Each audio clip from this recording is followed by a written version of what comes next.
What's up, guys? Back from the deck profile here. Now, I wanted to post this list just because I really enjoyed this deck. I know it's kind of glue eater-ish, but it is a lot of fun, and I just kind of enjoy how it interacted. I'm going to show you a couple different things about it, the way I would play it personally and the way I have played it. I really enjoyed it. So I think it's 41 cards. There's a couple things you could intertwine to fit your fancy, however you guys wanted to play it, player preference, but a couple honorable mentions, too, that I thought they're definitely worth noting. So without further ado, nice Horus.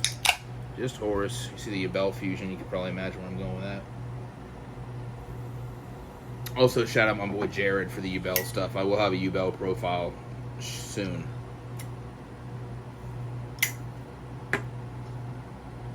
Still missing some of the stuff. Alright. So, obviously, main deck. This is just Horus Control. Just, obviously, 3 Amseti. 1 Happy, 1 Debna Tefnuet, and 1 Bebna Quefnobep. Yeah, whatever the fuck. And then obviously the Flame Dragon, of course. These are all just very standard, I think. The Flame Dragon's very good. One thing about it too is I feel like you don't even need it really.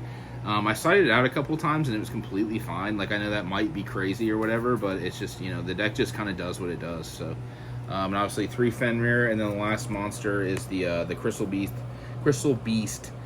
Cobalt Eagle. There's a specific reason I'm playing this one instead of Topaz Tiger, even though Topaz is my birthstone. And for the spells, obviously Called by the Grave, Terraforming, Set Rotation, then we are playing the Chicken game. Then this card, The Way Where There's a Will. Yeah, that's the name of the card. This card is incredible. Definitely not, you shouldn't sleep on that card. The card's insane if you lose the die roll. Then, of course, the 3 Tombs. And then 3 King Sark, of course. 3 Fool's Burial Goods. Obviously, you guys know, you saw the Cobalt Eagle. What I'm doing with that. I'm not playing a Metal Foes Fusion. I think that card's terrible, but you could play it theoretically. Then obviously 3 Super Poly, 3 Pot of Desires. These are completely fine.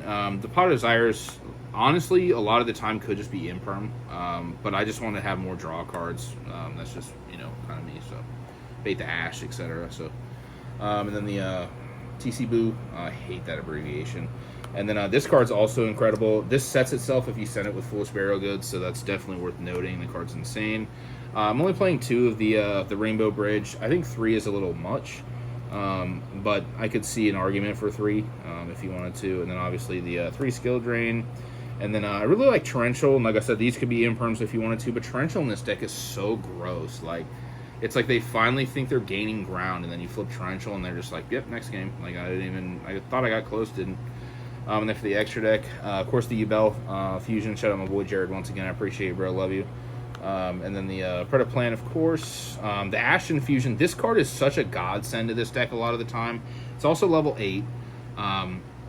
Its stats are very good. It adds back a field spell from graveyard, so that's just insane. It's kind of like a Barricade Board blocker. Obviously, fuses 2 Pyros. Then the Grunix, the Mud Dragon, and then for the links, I have these backwards for some reason. The SP, the IP, the Dark, the Selene, and the Access Code. Also, one thing I'm not maining in here, but I would be siding, is the Secret Village. I think Secret Village, you guys saw my Dragon League profile. I think that card's just way too good to ignore. And I'm only playing a couple rank 8s. Obviously, Ding. I really like the Garunix Exceed over Photon Lord. You guys can swap Photon Lord in here if you want. But I feel like if you play good enough with this deck, you don't need Photon Lord like at all. That's just my thought. So obviously Ding, like, this is like a lot of the time, like, you establish the 4 guys, the 4 Horus names, and then you can make like Ding this, and then wipe their whole board, you know, summon, you know, however you want to do it, and then it's just usually kills them. So then obviously the Coach King, this card is insane. If this resolves, you're winning that game. I don't even care. And then the Typhon, and then this is literally don't even care. And then this is the main reason I was playing Cobalt Eagle. Obviously you guys can probably imagine, but you can side into Featherstorm going first, because instead of playing Topaz, this is a Wind-Winged Beast, so it actually has a purpose. I thought was kind of nice. And then obviously the Majesties, the Vanities, and then if you guys were thinking I was missing something, I don't have a Numeron Dragon or a Draglubion. You can play this stuff. These were all very good. You know, it's just kind of, you know, fit to your discretion. Also, the guy that I had in the Dragonlink list, the rank 8, the spellcaster, the Cletus or whatever, Cletus as we call him, I guess. But I really enjoyed this deck. It's pretty budget, and it's very consistent. So I would definitely highly recommend. So, yeah, guys, hope I see you guys at YCS Indy. Let me know if you guys are going. I'll see you guys later. Cheers.